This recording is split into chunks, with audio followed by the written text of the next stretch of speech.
шинэ 30 жилийн эхлэл энэ бол төр иргэнийг холбосон гүн Ардын намын ялалтууд Монгол улсын тусаар тогтол бүрэн байдлын төлөө ялалт байх болно.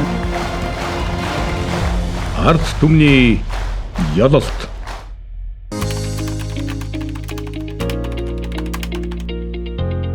Өөрчлөлтүүд гарсан л гэж бодож байна. Энэ засгийн газрыг бол би бас гайгүй ажилчтай гэж бодоод байгаа шүү дээ.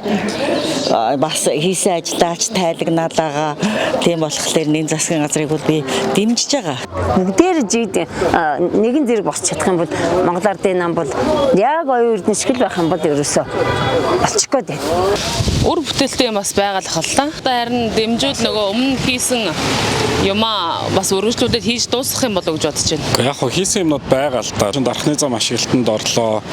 Тэгээд нэг авч хэрэгжүүлж байгаа үйл ажиллагаанууд нь яг хэр мухарлсан бас сайн мэдэхгүй л байгаа даа. Ерөнхийдөө бол яг эх хөржин намаа бол ерөнхийдөө юу хийж байгаа, яаж байгаа, үргэлжлүүлэх яад одоо цааш ямар ажил хийх үү гэдгийг нь бол бид нар тэгтээ тэргүй харж байгаа. Тийм учраас би бол сонголтоо бараг л хийчихсэн. Ардын нам. Ард түмний ялалт.